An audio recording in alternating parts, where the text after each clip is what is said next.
Boa noite, sejam todos muito bem-vindos a mais um episódio do programa A Ciência da Vida Após a Morte. Hoje vamos conversar com a professora, historiadora, doutora Adriana Gomes. A Adriana Gomes ela tem uma trajetória muito bonita enquanto pesquisadora da doutrina espírita. Ela fundou, gente, o NUEST. Vocês sabem o que é o NUEST?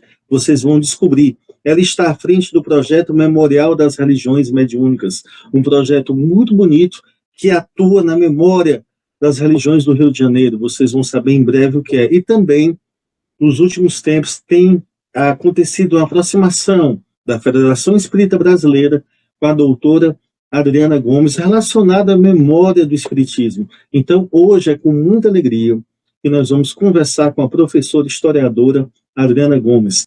Adriana, boa noite, seja bem-vinda. Boa noite, muito obrigada. Boa noite, boa tarde, bom dia, enfim, né, para quem estiver nos assistindo, muito obrigada pelo convite. Eu fico muito honrada de estar aqui com vocês e podendo falar um pouco sobre o meu trabalho, que você vai perguntar, obviamente, sobre isso. É isso, doutora Adriana, hoje vou te chamar de professora Adriana. Adriana, doutora Adriana não, por favor. Eu não posso passar antibiótico, tá? Professora, tá ótimo. Professora Adriana, olha, nada. Vamos lá. Muito bom ter você aqui novamente. Olha só, primeira pergunta, como foi a sua aproximação com esse tema, a história do Espiritismo? Sim, eu comecei a me aproximar do tema, logicamente, por eu ter feito o curso na graduação, né? Na graduação eu fiz o curso de História, e a curiosidade começou a despontar sobre a associação entre a história, que é algo que eu fiz na minha graduação, e entre a prática religiosa, a qual eu exercia. E a partir de então eu comecei a pesquisar sobre, até que eu me senti em condições de preparo para então eu começar a iniciar a pós-graduação, stricto sensu, fazendo o mestrado. Houve uma lacuna entre a minha graduação e a minha pós-graduação, e lacuna essa que foi extremamente importante para que eu pudesse ter o amadurecimento. E além desse amadurecimento, eu ter feito essa mudança temática do que eu havia estudado anteriormente. Porque tanto na minha graduação, quanto na minha pós-graduação lato sensu, né, especialização, eu tratei sobre outro assunto. Né? Eu falei sobre o governo do Sarmento, na Argentina, o mesmo período, século XIX, eu estava no século XIX, que é um século que eu tenho uma identificação muito grande nos estudos, 19, início do século 20. Mas aí eu, nesse tempo de maturação, que às vezes ele é importante, né, a gente amadurecer, ter um tempo para respirar, também eu precisava sobreviver. Então, após a graduação, eu já estudava, né, e trabalhava, ou melhor, né, eu já trabalhava na época da graduação toda, antes da graduação, eu já estava trabalhando, então eu precisava, de alguma maneira, me manter. Então, essa lacuna, ela também foi, sobretudo, uma questão de sobrevivência, né? Uma questão de que eu pudesse estar um pouquinho mais consolidada na minha carreira como professora. E quando eu me sentia um pouco mais tranquila para diminuir, que isso é muito importante, né? É muito importante ressaltar, porque quando... É importante a gente ressaltar a questão da pesquisa.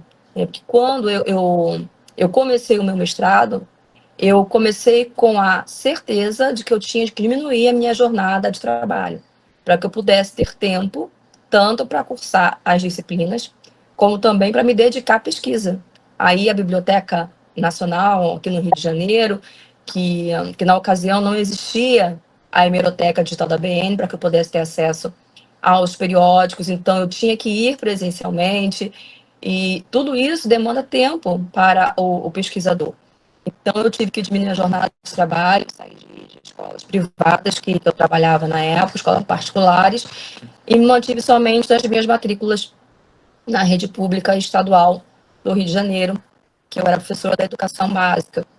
Então, havia uma necessidade de eu ter esse controle também financeiro, para que eu pudesse retornar aos estudos. É muito bom ressaltar isso, porque eu abri mão de coisas, né, para coisas materiais, vamos dizer assim, questões financeiras, até para que eu pudesse retornar aos estudos, à pesquisa, sem que eu pudesse até adquirir a bolsa, porque por eu trabalhar em rede pública, e na época não podia você conciliar trabalho com bolsa, eu cursei tanto o mestrado quanto o doutorado, que eu fiz seguidamente. Aí eu fiz, sim, seguidamente um do outro, praticamente, uma lacuna somente de alguns meses, que foi preparação do projeto.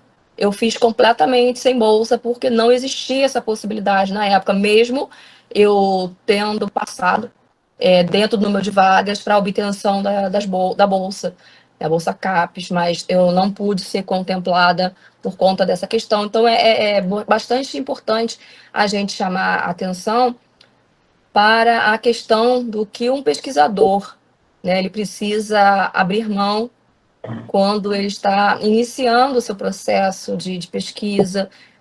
Hoje, a situação está um pouco mais tranquila, porque já mudaram um pouco a questão dessas regras. Agora você pode conciliar o trabalho com um programa de pós-graduação, stricto sensu, mestrado, doutorado, desde que você tenha uma carga horária que seja uma carga horária possível. Então, se fosse hoje, eu teria condições de ter a bolsa, né? Se a faculdade, se a universidade, na ocasião, se eu tivesse estudado naquela ocasião na universidade, eu teria feito proveito, mas eu tive que ter toda uma organização financeira.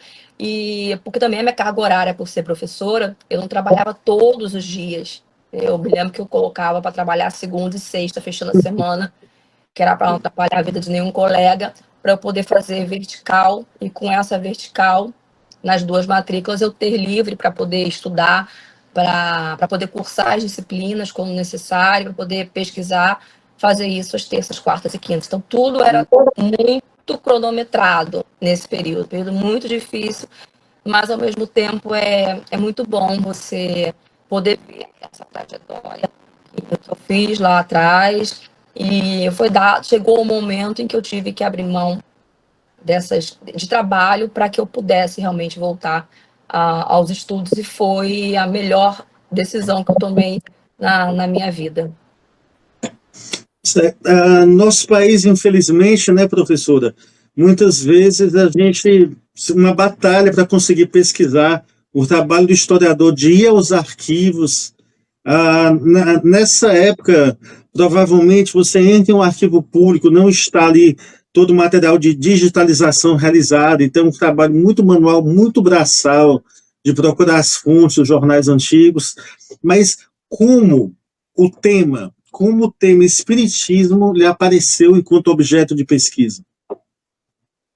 Essa questão que você pontuou, né, no Arquivo Nacional, os processos criminais, eu também tive que agendar para ir lá, então tinha que ter esse tempo, né, eu estar sabendo disso, eu tinha que abrir mão do trabalho. Eu cheguei a esse tema justamente por eu ser espírita, né, como eu falei, e, e estudando o espiritismo, estudando a doutrina, estudando os livros de Allan Kardec, eu comecei a ter essa curiosidade, a partir de então, de associar aquilo que eu acreditava com as duas situações as quais eu acredito e que eu amo, que é justamente o espiritismo e a história, né, que ela me sensibiliza, eu amo demais a estudar a história. E eu tentei fazer essa união, e deu certo, que bom. Oh, gente, a professora Adriana, ela fundou simplesmente o NUEST. Se eu não estiver enganado, o NUEST é o primeiro o quê? Diga para o nosso público o que é o NUEST. O NUEST é o Núcleo de Estudos de História do Espiritismo. É um grupo que é credenciado pelo CNPq, e ele está atrelado ao LEPID, que é o Laboratório de Estudos de Política e Ideologia, laboratório este que eu abracei na instituição, a qual eu trabalho, que é a Universidade Salgado de Oliveira, a Universo, no seu programa de pós-graduação. Era um laboratório que existia na instituição, mas estava acéfalo. E a partir de então, por conta da minha formação no mestrado e no doutorado em História Política, eu abracei esse laboratório e criei o NUEST e o NECRED também, que é outro grupo de pesquisa que é credenciado, ambos são credenciados pelo CNPq. Gente, olha só, é claro que a professora ela não vai ficar falando o que eu vou falar, ficaria estranho, mas eu posso falar, né? Eu acredito que o NUEST é o primeiro núcleo de estudos de história do espiritismo enquanto entidade acadêmica vinculada ao CNPq do Brasil. E talvez, não sei se existe algum outro aí, né, outro por aí. Então, gente, se você é um pesquisador, está se formando na área de história, sociologia, alguma área de humanos, ou talvez alguma área próxima, mas você quer fazer mestrado, quer fazer doutorado, investigando de forma profissional a história do espiritismo, a professora Adriana Gomes fundou o NUEST, gente. Então, qual é a faculdade? Repete para a gente, Helena. Atualmente é o Universo, né, de Niterói, né? É a Universidade Salgado de Oliveira, seu programa de pós-graduação, que localiza-se em Niterói, no Rio de Janeiro. Então, gente, se você está vendo esse programa aqui, você quer fazer mestrado ou doutorado, de repente quer fazer um pós-doutorado, acabou de se formar em história, sociologia, filosofia, existe hoje, portanto, no UEST, Núcleo de Estudos de História do Espiritismo, na Faculdade Universo, na belíssima cidade do Rio de Janeiro, especificamente na cidade de Niterói. Então, a Adriana acabou de fundar aquele que é provavelmente o primeiro núcleo de historiadores profissionais investigando a doutrina espírita. Isso para a gente, então, é muito bom. A historiografia, né, se debruçando sobre a história da doutrina espírita. Professora Adriana, o NUEST já tem quantos anos? Já vai completar esse ano 6 anos, foi criado em 2020, assim que eu entrei na instituição. Foi uma Nossa, escadinha, né? Eu acabei o pós-doc em 2019, em 2020, em plena pandemia, eu comecei a trabalhar na instituição a partir de agosto. Foi criado em 2020, fará né, 6 anos, em agosto. nossa, então assim, as atividades, formação de mestres, formação de doutores, já teve o que mais? Alguns cursos, algumas Muitos aulas. cursos, muitos cursos. É um trabalho que eu faço, eu gosto muito de fazer esse tipo de trabalho, que é promover cursos de extensão para o público em geral, falando sobre religiões, religiões diversas. Tivemos no ano passado também, assim como também discussões sobre outros assuntos sem correlação com religião, mas com correlação à política, à história política também tivemos cursos no ano passado. Eu pretendo também continuar esse ano. E de 2020 para cá, né, que foi o período em que eu entrei na instituição, nós já promovemos 3 a 4 cursos de extensão. Um curso de extensão aconteceu em 2020, 2021. Depois tivemos um em parceria com a Universidade Estadual de Maringá, que participaram, né, pessoas relacionadas ao NUEST. No ano passado, nós promovemos um curso, que foi um curso a partir de um livro que eu organizei junto com a professora Cristiana Tramonte e o professor César Isaia, que foi publicado em 2024. Então, a partir desse curso, desse livro, nós desenvolvemos o curso do ano passado, e este ano, até o momento, tem que falar assim, até o momento, não tenho nenhum planejamento de fazermos um curso relacionado à história do espiritismo. Entretanto, isso não quer dizer que não possa existir curso de extensão pequeno, porque esse do ano passado, por exemplo, foram 2 semanas consecutivas, né? De segunda, sexta, depois de segunda, aí terminou na quinta. Foi um curso bastante extenso, uma carga horária alta.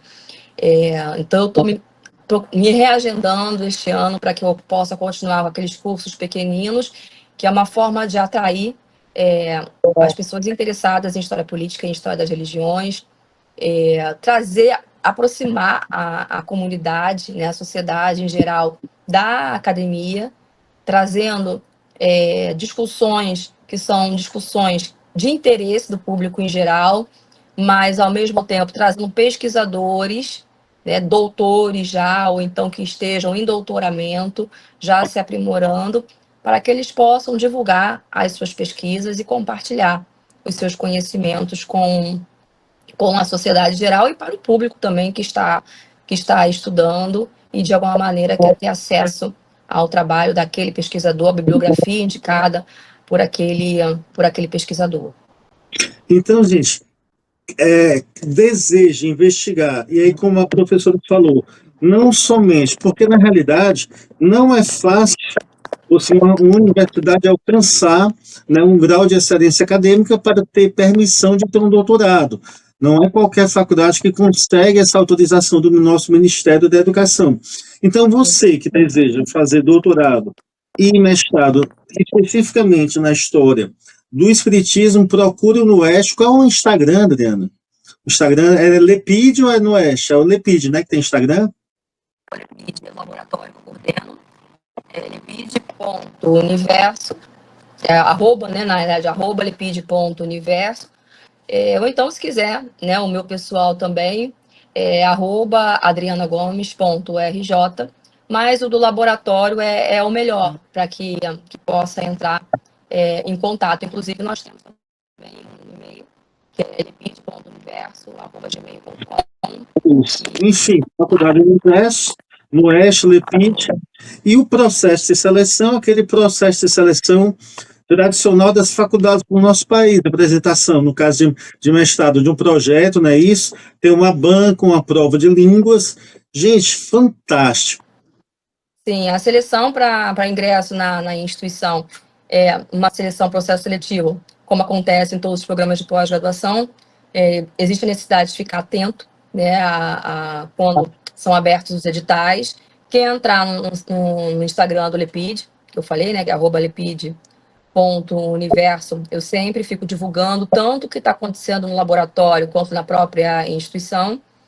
E nós temos na instituição 2 linhas de pesquisa. A linha de pesquisa que eu atuo é a de política, movimentos sociais e memória. Então, é para essa linha, quem quiser trabalhar com o espiritismo, com objetos de pesquisa, é nessa linha que é necessário se inscrever e, obviamente, passar por todo o processo seletivo, né, que aí a pessoa precisa se preparar. No mestrado,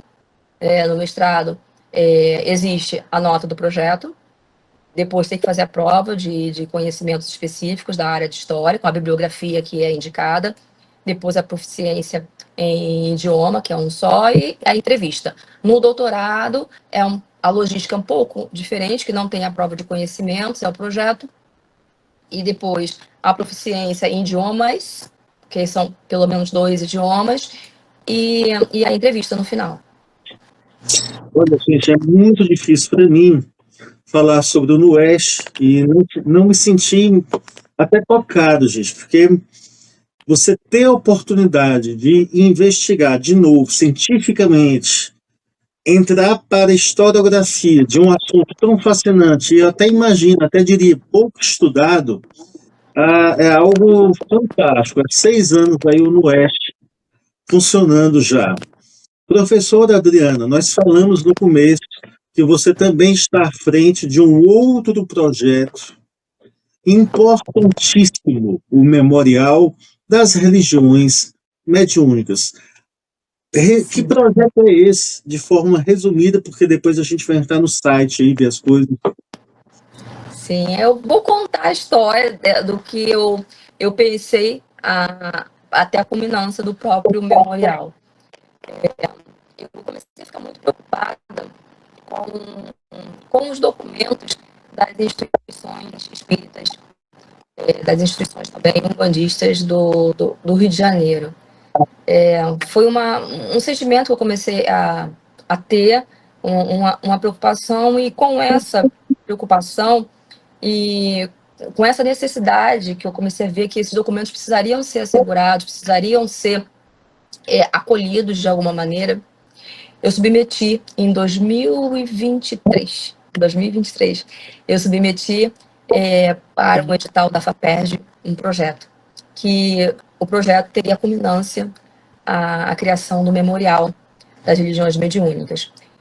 O projeto foi aprovado pela FAPERJ, e o resultado saiu em 2024, e então, a partir do final do primeiro semestre de 2024, com a aprovação, nós começamos porque eu não trabalhei sozinha, né?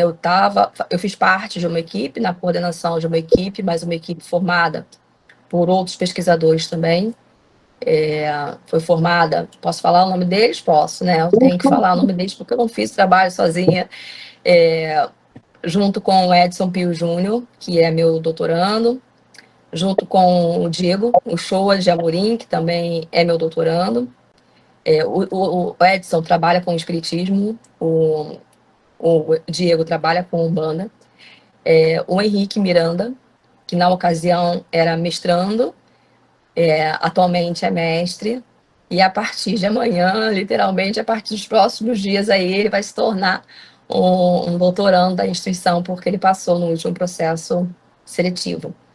E também da iniciação científica, eu tenho o Eric Tavares Pacheco, porque ele faz, né, história na graduação da instituição, e a partir daí ele pediu se podia participar, foi autorizado, então ele está comigo na iniciação científica também participando.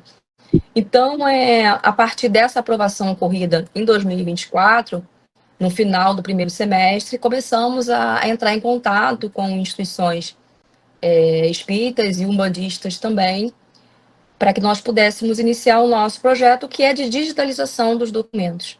Digitalizarmos documentos, fontes históricas dessas instituições, porque a gente não pode esquecer que a história do espiritismo, assim como eu fiz, né, estudando o espiritismo no Rio de Janeiro, tanto no mestrado quanto no doutorado, a história do espiritismo ela anda em paralelo com a história do Brasil, né? Está em paralelo com a história do Rio de Janeiro, ela está em paralelo. E essas instituições espíritas, né, esses centros espíritas, essas instituições de maneira geral, elas também viveram a história do Brasil, a história do Rio de Janeiro também em paralelo. E isso tem reflexo direto nos documentos, nas fontes, as quais nós encontramos, e é justamente aquilo que me preocupava muito, né? Como que esse acervo ficaria mais à frente, porque eu já estava pensando na questão do próprio tempo. E era uma preocupação minha, e que depois, quando realmente nós começamos a mergulhar nesse memorial, era uma preocupação real.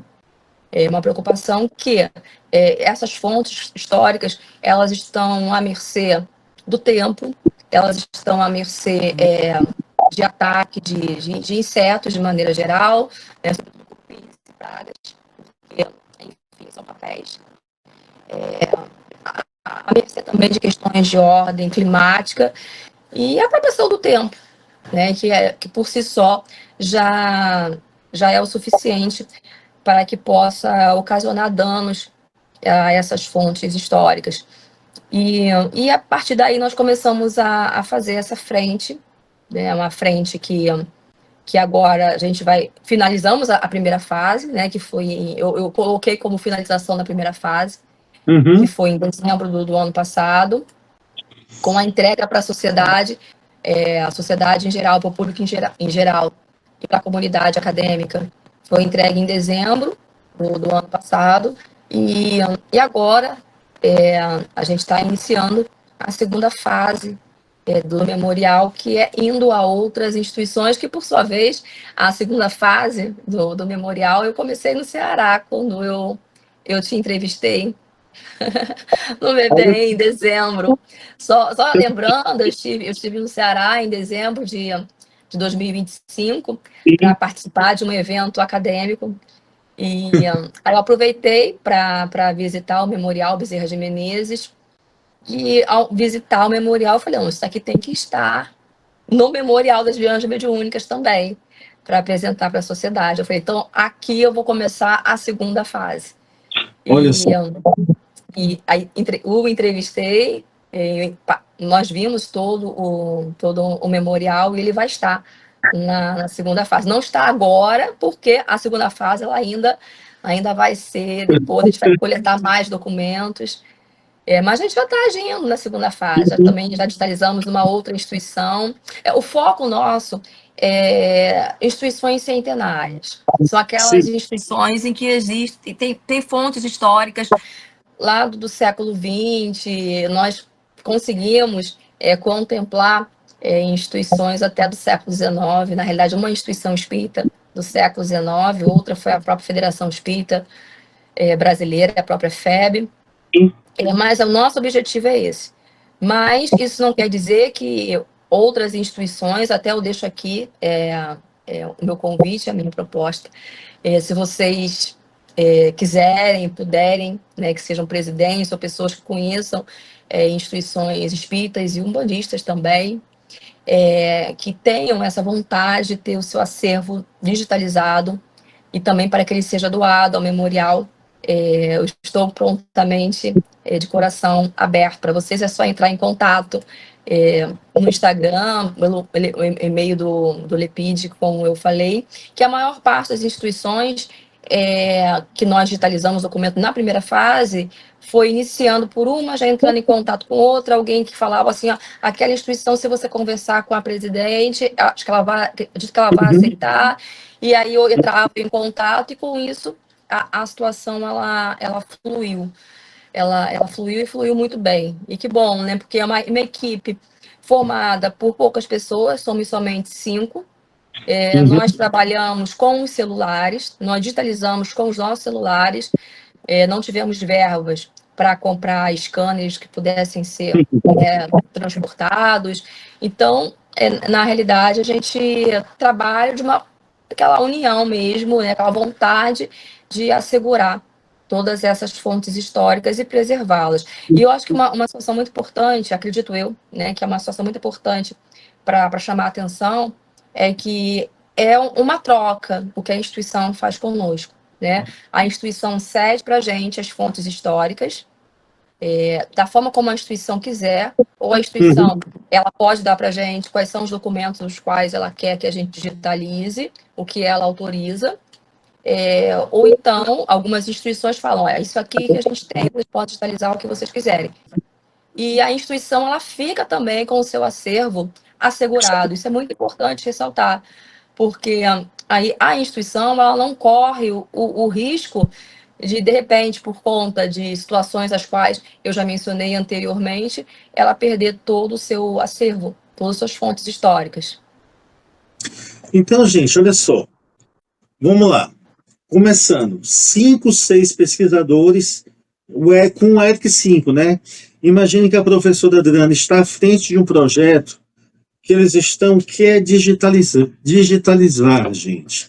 Você chegar em um centro espírita, que tem ali em torno de 100 anos, um pouco mais de 100 anos, e os documentos, ata de fundação, as reuniões, fotos antigas, cartas, toda a história documental do centro espírita está ali, às vezes, em algum lugar, como a professora falou, risco de chuva, queimar, se perder, maus tratos. Então, foi aprovado um projeto, que é o Memorial das Religiões Mediúnicas, no qual esses pesquisadores vão lá, gente, documentam, digitalizam. Então, assim, professor Oriano, longe de mim criticar líderes espíritas que ficam lá na casa espírita de forma abnegada, com todas as suas dificuldades. Mas, por outro lado, é preciso pontuar que, infelizmente, esses mesmos líderes, porque eu tenho muito carinho e respeito por todos, mas, infelizmente, eu acredito que eles não têm noção da importância disso, muitas vezes. Ou, às vezes, também tem, não tem como guardar, ou, às vezes, tem importância disso, mas não tem tempo. São centros espíritas ali que tem, às vezes, poucas pessoas. Então, eu queria te perguntar. Então, antes de eu perguntar, de novo, olha a importância desse trabalho. Porque os futuros mestres, doutores ou pesquisadores livres docentes vão recorrer a esse banco de dados histórico desse projeto que a professora está à frente.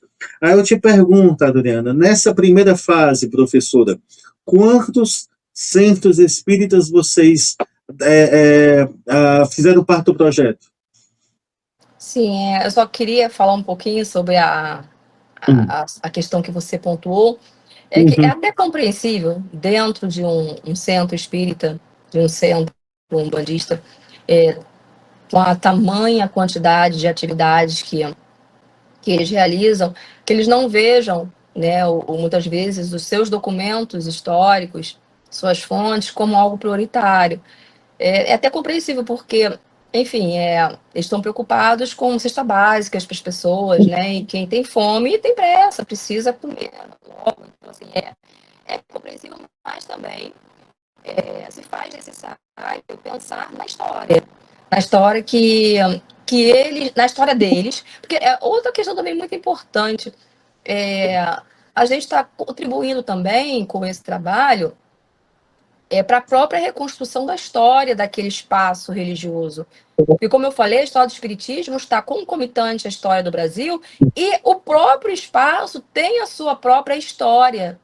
E essa história, ela acaba sendo revelada quando a gente começa a digitalizar os documentos, porque alguns presidentes conhecem a história, Uhum. porque outros contaram, mas eles têm a oportunidade de ver agora os documentos. Não fica mais aquela tradição da história oral. Alguém Sim. contou para alguém, não. Agora, além disso, né, além desse conhecimento, eles também podem ter o conhecimento através dos documentos, os quais estavam guardados, armazenados, seja da maneira que for, que cada instituição ela guarda os documentos da maneira que é possível. Isso é muito importante, né? A gente chamar a atenção. Mas o que eu peço, pelo amor de Deus, né? Que nenhuma instituição ela pegue esses papéis e jogue fora, por favor, antes de fazer qualquer coisa que seja, chama a gente, né? Enfim, entre em contato comigo pessoalmente pelo Instagram, por e-mail. Porque às vezes eu falo isso porque na minha casa às vezes eu faço isso também, naquelas faxinas de final de ano em que você quer arrumar a casa, deixar a casa bonitinha, você pode ir jogando coisas fora e às vezes em casas querendo espaço para trabalho, para algumas coisas assim. Então vamos jogar isso fora porque aqui a gente pode reservar para um tipo de trabalho. Evangelização, estou dando um exemplo, tá? É só uma situação.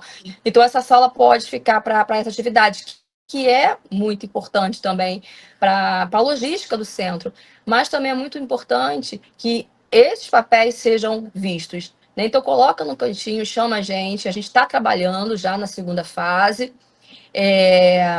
fale conosco que nós estamos aí com uma relação de instituições, mas, enfim, para que nós possamos realizar esse trabalho de digitalização e aí essa documentação. O ideal seria que vocês tivessem lá um cantinho que vocês pudessem guardar a própria história de vocês, mas, logicamente, que com a nossa possibilidade de entrada nesse espaço, nós iríamos assegurar que esses documentos ficassem para a instituição, para ela ter a sua história preservada, como também a possibilidade da geração atual e, sobretudo, gerações futuras terem acesso também à história dessa casa espírita, dessa casa umbandista, enfim, seja qual for o espaço, que a gente possa realizar o nosso trabalho de formiguinha. A equipe são 5 pessoas comigo, né? Eu estou sempre junto a eles.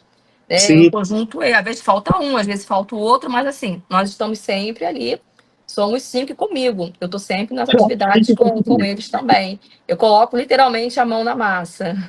Nossa, Zon, esse é um dos momentos que eu gostaria de estar morando no Rio de Janeiro, mas enfim, muitas vezes também eu gostaria que você morasse aqui em Fortaleza também, o Marcelo Goulart e tal, para a gente poder se ajudar mais. Mas, professora Adriana, olha só, a gente vamos agora olhar o site já é uma comunidade de primeira fase, não é isso? Um site Isso. maravilhoso, já está É, público. Professor, site. o site, deixa eu lhe fazer uma pergunta. Vamos lá, sem atropelar. Uma terceira fase, o site já está aí aberto, mas uma terceira fase, será que já envolveria história oral, entrevistar os fundadores, gente já ali com 80 anos, 90 anos. Na realidade, a gente já fez esse trabalho. Já? Fizemos esse trabalho. Eu procurei, dentro das possibilidades socioeconômicas, culturais nossas, né? Eu procurei entrevistar as pessoas. Como a verba foi bem pequenina, mas foi uma verba muito bem recebida da FAPERJ, tanto que a gente está em busca agora de continuidade ao nosso projeto, em busca de apoio, para dar continuidade, né, ao projeto, e o apoio ele é essencial.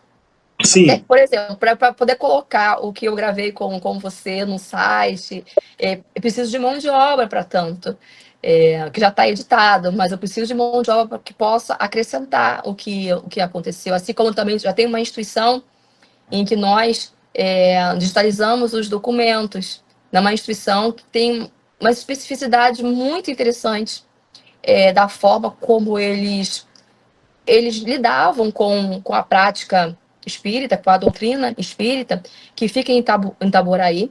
Nós digitalizamos um pouco antes do carnaval, mas não está no memorial, porque ele vai entrar nessa segunda fase. Então, por isso a necessidade desse apoio, para que essa segunda fase ela realmente aconteça, né? Realmente ela vai acontecer de qualquer maneira, né? Porque a gente está com muita vontade de que tudo aconteça, mas para que as coisas possam fluir da melhor maneira. Volta um pouquinho, André, só eu e Adriana, tira um set um pouquinho, hein, André, já tu retorna, por favor, tira um set um pouquinho aí, pronto. Então, gente, olha só, que eu não sei se eu escutei bem, eu não sei se você respondeu, professor, acho que eu não escutei.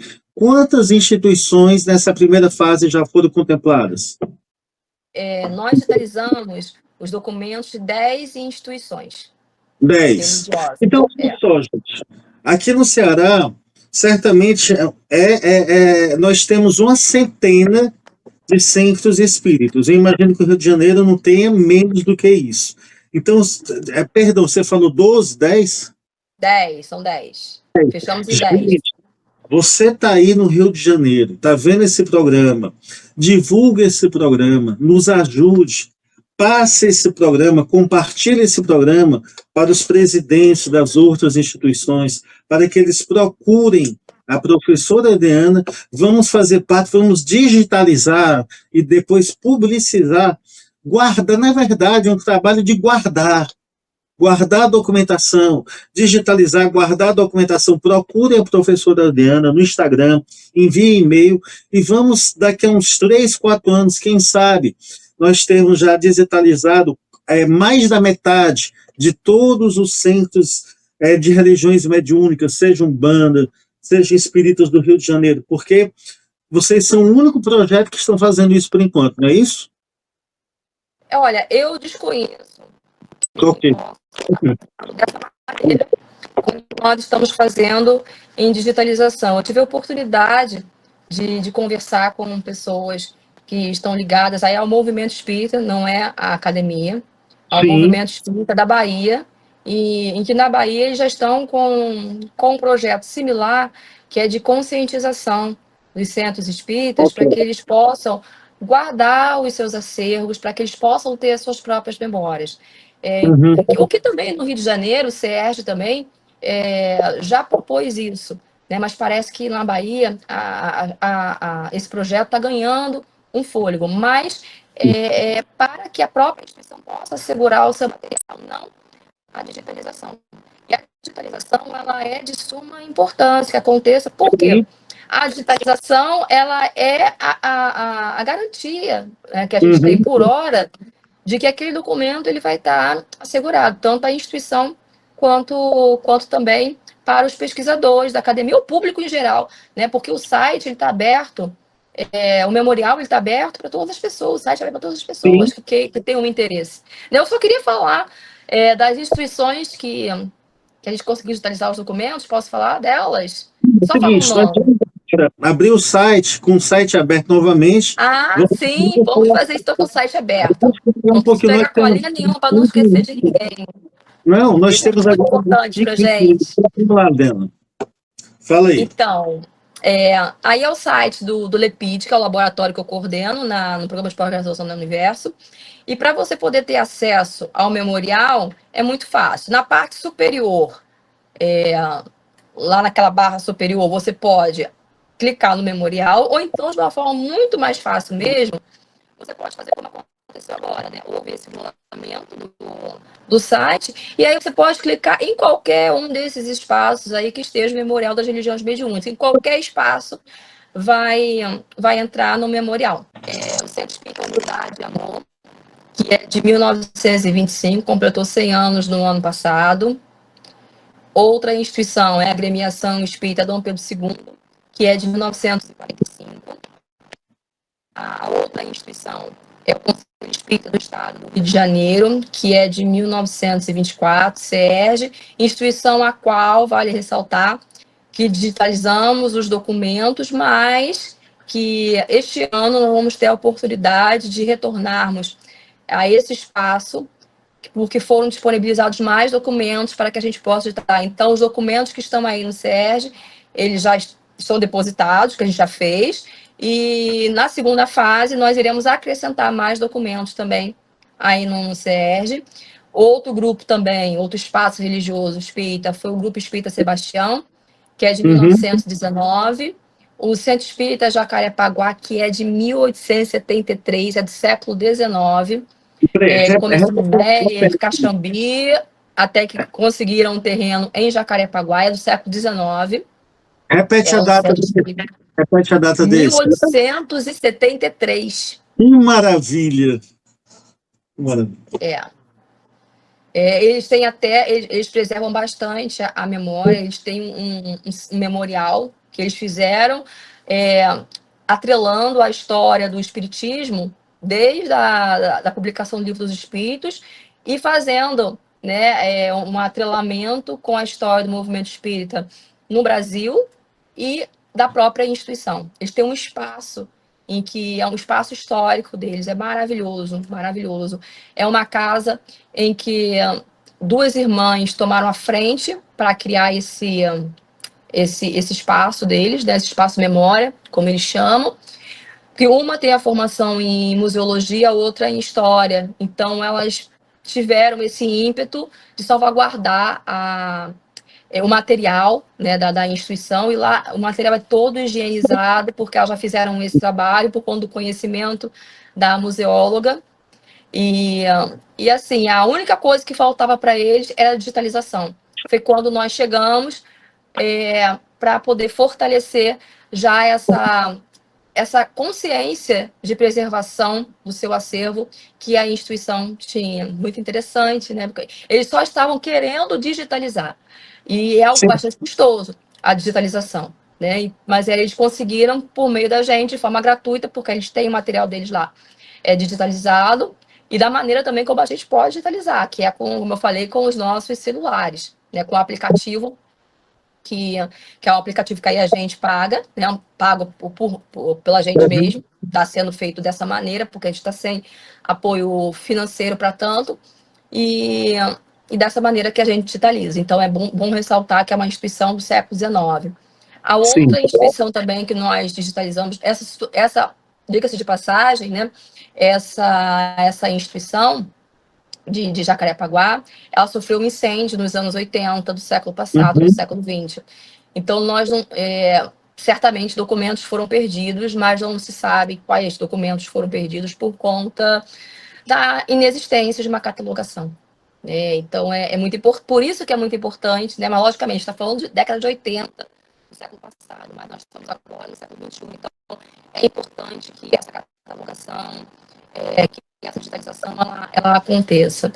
No Centro Espírita Jacarepaguá, perdão, no Grupo Espírita Sebastião, que é de 1919, também já existia por parte da presidente da casa uma vontade muito grande de assegurar a história da instituição. Estava tudo arrumadinho em pastinhas também. Ficou até mais fácil para digitalizar os documentos, né, que já estava com essa situação já toda guardadinha em armários preservados no espaço. Outro espaço também que nós digitalizamos foi a Sociedade Espírita Jorge, que é de 1927. Olha isso. Essa instituição é uma instituição que tem uma característica bastante peculiar, né? Depois até eu vou convidá-los a assistir as entrevistas que nós fizemos com os presidentes das casas, na verdade que eu fiz, né, com os presidentes das casas, e, e aí ela fala um pouco da história, né, dessa instituição, e eles passaram por uma enchente em outra sede, em outro espaço. E aí muitos documentos que nós digitalizamos estavam com aquelas ondulações da água, né? Estavam com aquele borrado na tinta, que alguns passaram até imperceptíveis no momento da digitalização. Mas isso mexe muito com a gente, que a gente mexeu ali em documentos. Eu me sensibilizo muito quando eu falo disso, porque nós tivemos a oportunidade de tocarmos em documentos que resistiram à ação do tempo, né? Documentos que estavam ali para a gente, ecoando aquelas palavras, né, lá do início do século XX, palavras que nos foram permitidos serem divulgadas agora e conseguiram sobreviver a uma enchente, de fato, que aconteceu. Enfim, muitos documentos possivelmente também foram perdidos nessa situação, assim como também no Centro Espírita Jacarepaguá eles passaram por um incêndio, como eu comentei, né? O outro foi o Grupo Espírita Fé e Esperança, que fica em outro município, fica em Três Rios, também no Rio de Janeiro. Sim. Que é o GEF. Essa foi a única instituição que eu não consegui entrevistar a presidente da casa, por uma situação extremamente necessária. Ela estava acompanhando o marido no hospital, então não teve como ela conseguir para a gente a entrevista, mas nós vamos voltar lá para entrevistá-la, para digitalizarmos também os jornais importantíssimos que não conseguimos digitalizar nos 3 dias que nós ficamos lá, porque em outro município, né? Então tivemos que deslocar, enfim, e pagar hospedagem, traslado, tudo isso, né? A Federação Espírita Brasileira, FEB, eu estive em Brasília em março de 2025, em março do ano passado, e aí a FEB também contribuiu com material. A FEB do Rio de Janeiro, a FEB histórica, que fica na Avenida da Paz, no centro do Rio de Janeiro, é FEB histórica, mas ela não tem documentação, então eu tive que ir a Brasília para digitalizar os documentos, com passagem paga por mim. Não houve apoio financeiro para o custeio da passagem, mas era muito importante a FEB estar nesse memorial, então eu fiz questão de ir até lá e fui muito bem recebida, fiquei na própria FEB, eles me concederam também o espaço para isso demais, as pessoas, a equipe diretiva, né, de toda dessa instituição. E da Umbanda, nós tivemos aquela questão que a Umbanda é muito oralidade. Então, eu preciso ter equipamentos um pouco mais aperfeiçoados para essa oralidade da Umbanda nessa situação, porque as entrevistas, excetuando a que aconteceu num grupo espírita, no Centro Espírita Jacarepaguá, e excetuando a que aconteceu no espaço umbandista que eu vou falar agora, que foram entrevistas que eu paguei um profissional, na realidade, a verba da FAPERJ foi possível pagar um profissional para fazer o trabalho, todas as outras eu fazia com o meu próprio celular, meu tripé e um celular, que aí eu fazia entrevista com os dirigentes. E a casa umbandista, né, o espaço umbandista, foi o Centro Espírita Umbandista do Brasil, que é de 1968, em que nesse espaço nós conseguimos digitalizar documentos importantíssimos sobre a história da Umbanda, sobretudo sobre uma figura muito cara aos umbandistas, que é o Tancredo da Silva Pinto. Então, se a pessoa tiver tiver um pesquisador que tem interesse em história da Umbanda, entender mais sobre a Umbanda Omolocô, a Umbanda africana, tentar entender sobre esse ritual que acontece anualmente, que se tornou agora um ritual, né, que não tem mais tanto cunho religioso, que é o ritual de passagem de ano, né, na praia. Isso tudo começou com o Tancredo da Silva Pinto, que era um ritual religioso para unir as umbandas do Rio de Janeiro. E outras questões também, as quais ele foi extremamente importante, uma pessoa bastante influente, um negro retinto, que veio de Cantagalo, que é uma área do Vale do Paraíba, no Rio de Janeiro, e, enfim, foi muito importante para a gente também estar nesse espaço e digitalizarmos documentos. Então, nesse espaço, eu entrevistei quem na época estava cuidando daquele espaço. Também entrevistei a, a mãe de santo, que preserva toda essa documentação do Tanqueiro da Silva Pinto. E todas essas instituições, excetuando o Jeff, nós temos aí as entrevistas. Inclusive, aqui no site, né, está mostrando cada uma das instituições. Então, é só você clicar na instituição, que vão aparecer várias pastinhas. E, infelizmente, como nós não tivemos verba para manter um site pago, a gente não tem condições para tanto, o site gratuito ele não dá para a gente a possibilidade de busca, que é você botar uma palavra e a partir de então aparecerem os documentos.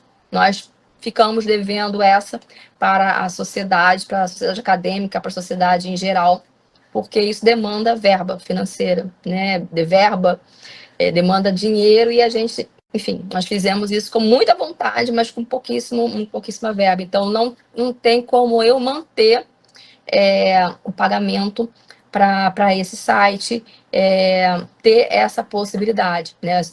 É um custo bastante elevado e eu nem poderia fazer isso com a verba no primeiro ano, né? Com a verba da FAPERJ, porque eu não vou ter como prestar contas para a FAPERJ para esse tipo de situação.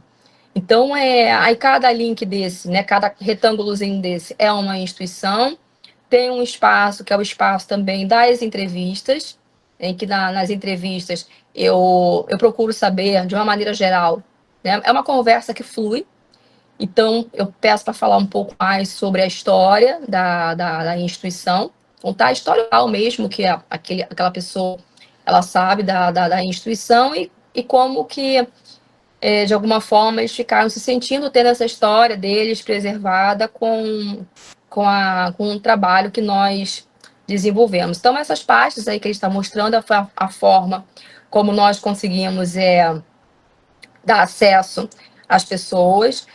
Estão todas no meu e-mail pessoal, estão todas no meu e-mail pessoal, no meu drive do meu e-mail pessoal, que aí isso aí é um custeio meu, né? Um custeio que aí é o pesquisador custeando um trabalho, né? Então eu pago mensalmente para que o meu drive tenha um espaço suficiente para poder disponibilizar toda essa documentação para todas as pessoas, para o público em geral. As entrevistas também, porque vídeos eles têm um peso bastante elevado. E enfim, além disso também, é importante ressaltar que tanto eu como também a equipe que está junto a mim, nós estivemos no Arquivo Nacional, estivemos também na Biblioteca Nacional, aqui no Rio de Janeiro, e o nosso objetivo era facilitar um trabalho dos pesquisadores. E de que maneira? Nós usamos palavras-chave na Biblioteca Nacional, usando espiritismo, doutrina espírita, enfim, para que nós pudéssemos disponibilizar o que existe naquelas fichinhas da Biblioteca Nacional, o que existe naquelas fichinhas que tem essas palavras-chave, disponibilizamos o nome do livro, o nome do documento e o código, né, o código do acesso a esse documento. Professor, de forma geral, professora Adriana, de forma geral, então, como foi a receptividade dos centros, dos grupos, quando você se anunciou esse primeiro contato? E a segunda questão, será também que o Noeste, esse seu projeto, não acaba por também, porque eu acho que você não ia falar isso, mas eu perguntando, né, aí eu lhe coloco na posição de você poder falar para a gente. Segunda questão, será que também esse seu projeto maravilhoso não auxiliou estes grupos a ter um pouco mais de consciência histórica, digamos assim? Como é que ficou essas duas questões? Olha, em termos de receptividade, eu fiz amigos. Eu acho que isso te responde. Em cada instituição dessa em que eu tive o prazer, né, de digitalizar os documentos, eu junto com a minha diminuta equipe de mais 4 pessoas, mas com muita boa vontade e com muita vontade de fazer o melhor. Nós fomos extremamente bem recebidos. Como eu falei, muda a logística de acordo com a própria política da própria instituição. Algumas instituições, aqui é tudo, vocês podem digitalizar o que vocês quiserem, outras já colocavam para a gente o que a gente deveria digitalizar, mas todas, sem exceção, nos trataram com muito carinho, acho que é a palavra correta, né? Com muito carinho, com muito respeito ao nosso trabalho. E acredito que isso sejam muita confiança também. A confiança no que nós estamos fazendo, num trabalho que a instituição, o meu intermédio, né, por um projeto que eu escrevi, com muita confiança no que a gente está fazendo, porque houve uma sensibilidade do quanto é importante para a instituição ter acesso à sua história e poder divulgá-la também para a sociedade. Então, isso foi um ponto assim, de convergência entre todas elas. Mas, assim, uma das questões que até eu falo, né, que estou muito feliz com todo esse projeto, é a questão de que realmente eu saí com amigos, todos esses espaços que eu encontrei. Então, amigos que o próprio Grupo Espírita Sebastião passou por dificuldades agora, com problemas na sua estrutura, né? O chão estava desabando porque os cupins comeram. E aí eu entrei numa campanha também para ajudar o centro, porque cada espaço que nós digitalizamos e passamos a conhecer a história passou a fazer parte de mim também, né? E parte da minha equipe. Então, a Congregação Espírita Umbandista do Brasil, ela faz parte da Adriana agora. O Grupo Espírita Sebastião faz parte da Adriana agora. O Centro Espírita João Batista faz parte da Adriana agora, e todos os outros que eu falei, eles estão comigo. Assim como eles se doaram para mim, eu me dou para eles agora também, para tudo aquilo que eles vierem a precisar, né? Então, é uma troca, literalmente, não é uma troca só de papel por digitalização, não, é uma troca de afeto, uma troca de carinho, de conscientização. E, infelizmente, nós vamos retomar aquele assunto, né, que a gente estava falando, mas infelizmente já estamos terminando o nosso programa. Gente, não é isso, não pode. Agora eu comecei a me empolgar.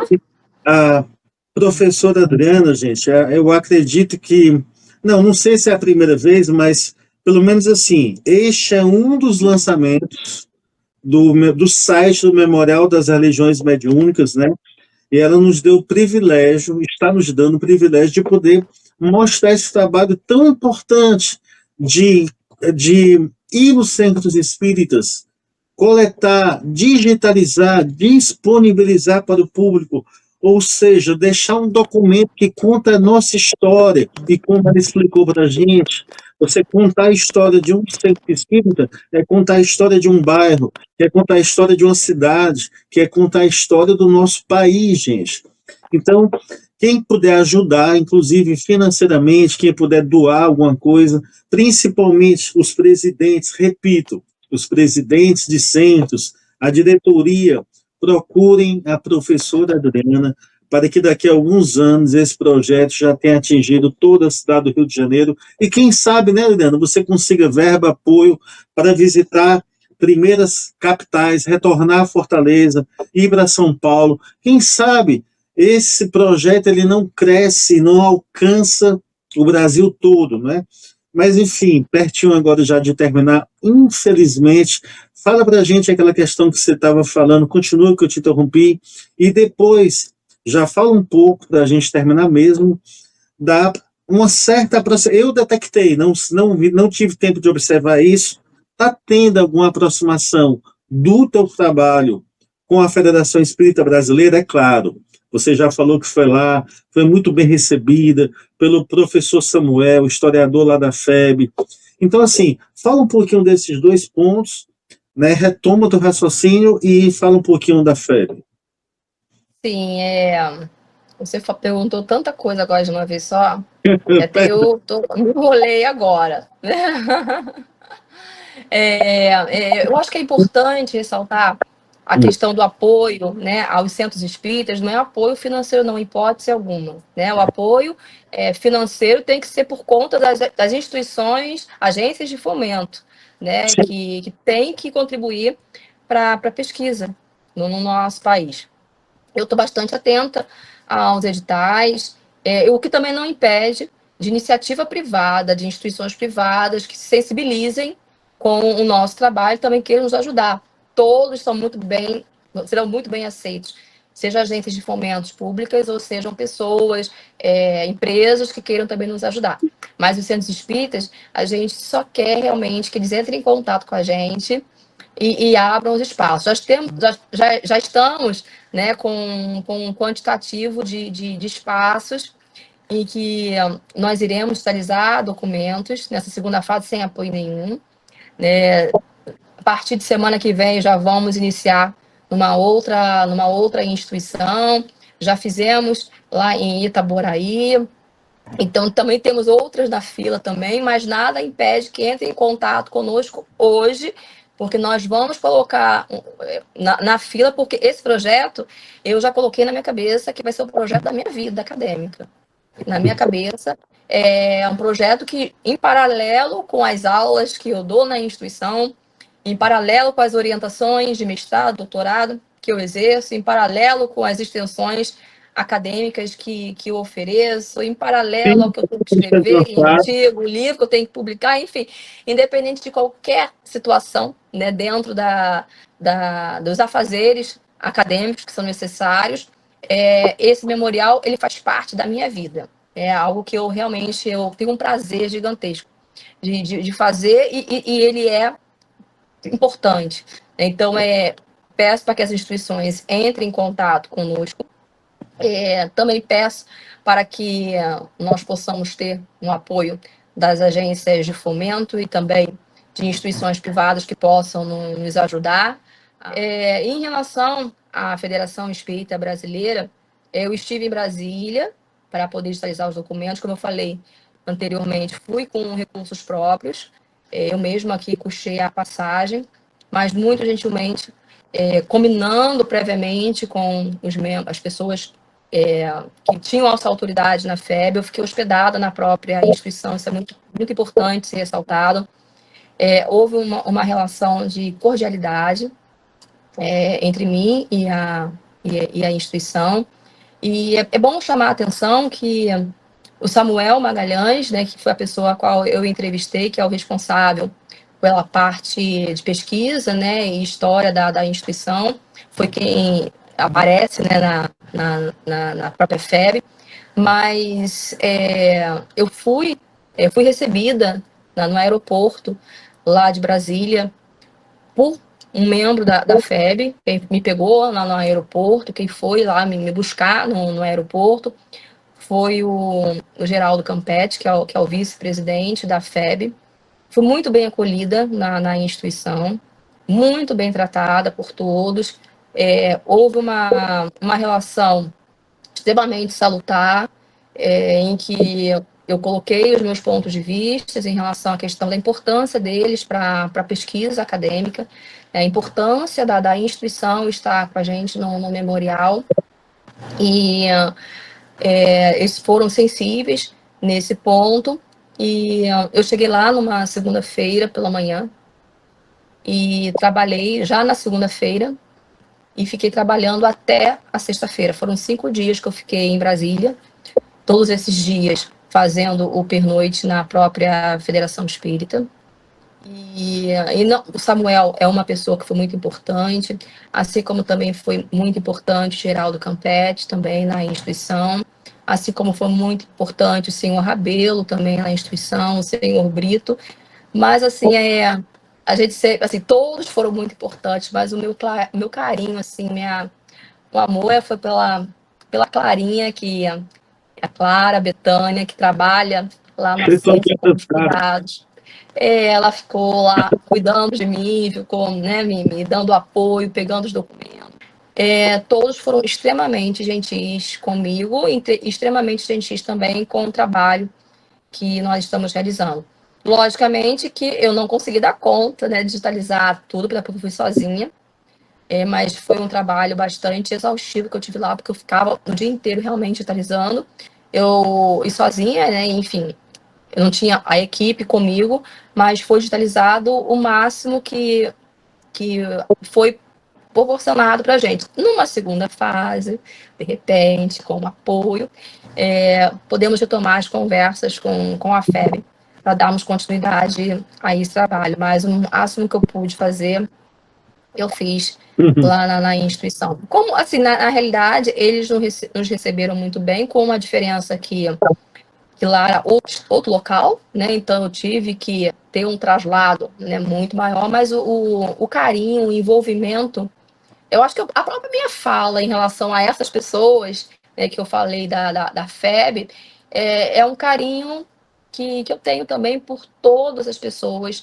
das instituições às quais nós digitalizamos os documentos, seja o senhor Jorge, da Congregação Espírita Umbandista do Brasil, a mãe Fátima também, como, enfim, aí eu não vou falar o nome das pessoas aqui, porque depois eu esqueço de alguma, e aí vão ficar mais a Angélica, da Sociedade Espírita Jorge, da Lídia, a Lídia, que é do grupo Espírita Sebastião, as meninas, que eu não vou falar o nome delas, porque tem um nome que eu esqueço, lá do Centro Espírita Jacarepaguá. Então, cada espaço desse, tem o senhor Paulo, foi com a gente lá no GEF também, que ele fez um trabalho também de recuperação da memória do local, também nos facilitou muito também essa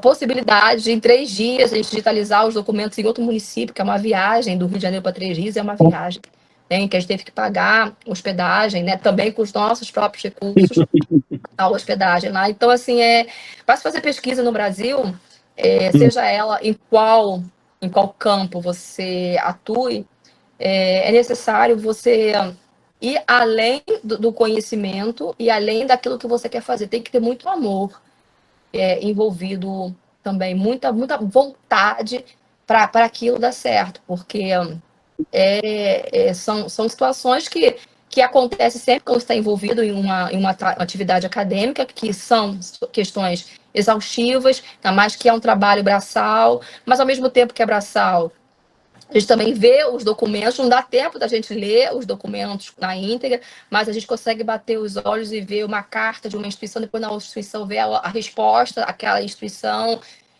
Então, é um trabalho que a gente consegue já vislumbrar nessa digitalização que atividades podem ser realizadas, que pesquisas podem ser realizadas por meio desses documentos.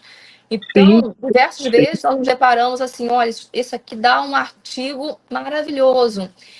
Esses documentos aqui, reunidos, eles são possíveis de fazer uma dissertação de mestrado. Aquele manancial, isso aqui dá uma tese de doutorado lindíssima e não vai dar conta, mas ainda vai para o pós-doc. Então, eu acredito muito que nós vamos conseguir apoio para que na segunda fase, né, do nosso projeto, essas questões menores, eu vejo como menores, a gente possa resolver. Gente, olha só, infelizmente temos que terminar o programa agora.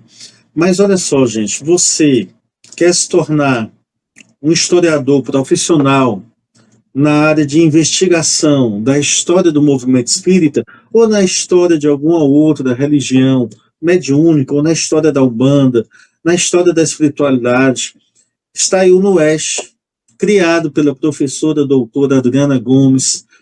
Eu tenho muito uma palavra que a gente usa de forma complicada no movimento espírita, mas tenho muito orgulho de poder fazer parte um pouquinho ali da fundação do NUESH, faço parte desse grupo desde o início, e para mim, gente, vocês imaginem a imensa alegria de poder acompanhar esse trabalho gigantesco, difícil, de coleta, de aquisição, de uma documentação histórica que pode a qualquer momento acabar, se perder, e de acompanhar de perto, mesmo estando aqui em outro estado, acompanhar de perto o grande trabalho que a professora Adriana Gomes e a equipe dela está realizando pelo movimento espírita. Daqui a 50 anos, daqui a 100 anos, daqui a 200 anos, muitos pesquisadores, mestres, doutores, livres docentes vão colher estes frutos que a professora Adriana está com tanto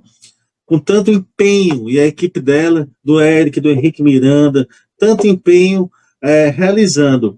E, é claro, gente, professora Adriana e professora doutora, quem quiser ajudar. Eu queria falar um detalhezinho que é muito importante.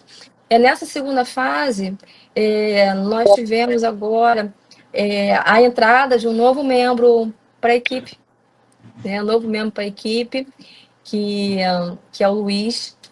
E então o Luiz está nos ajudando muito na realização da atividade também. Já nos ajudou na digitalização de um espaço que não está no memorial, vai entrar na segunda fase, assim como as articulações também para esse trabalho que a gente vai começar na semana que vem. Então, a gente vai ganhando pessoas, né? Vai ganhando amigos. A gente vai ganhando amigos, porque é um trabalho que vai sensibilizando um, sensibilizando o outro, e como eu falo sempre, nós somos formiguinhas, né? Aquelas formiguinhas que estão ali trabalhando. Então, o Luiz vai estar conosco nessa segunda fase. Eu estou apresentando a primeira fase, então o nome dele não entrou na equipe, mas na segunda fase ele já vai estar aí conosco de vento em popa, trabalhando. Então você, gente, que é estudante de história, ou mesmo está com um tempinho livre, quer ajudar, quer participar, quer ajudar a construir, quer fazer parte dessa história que está escrevendo a nossa história, procure a professora Dana, entre em contato com ela, seja através do Instagram oficial do LEPID, do NOEST, seja enviando um e-mail para a professora. Professora Dana, muito obrigado por todo o seu trabalho que você realiza em prol da história do movimento espírita. E o nosso programa, você sabe, é um programa de divulgação científica, e raramente eu falo o nome dele, mas o Allan Kardec, além de ser um cientista, ele era um pesquisador, um pedagogo muitíssimo ciente e muitíssimo preocupado com a história do espiritismo. Então, quando eu fui retornar ao Kardec, historiador, digamos assim, claro que ele não era, mas o Kardec historiador da doutrina espírita, você encontra muito facilmente o Allan Kardec, que escreve sobre museus, que escreve sobre a importância dos museus, que diz claramente até o que tem que ter nos museus. Kardec fala que tem que ter pintura mediúnica, tem que ter documentação. Kardec fala que tem que ter todo o espaço dedicado aos grandes homens da humanidade. E então, repito, para mim é muito importante poder fazer parte um pouquinho, mas sobretudo, professora, está vendo na minha geração a história do espiritismo ser contada por historiadores profissionais. Então, para a gente é um privilégio sempre receber você no nosso canal, no nosso programa de divulgação científica. Professor, então, muito obrigado. E é isso, gente. Até o próximo programa. Fiquem com Deus. Muita saúde e paz para todos. Um grande abraço, gente. Obrigada.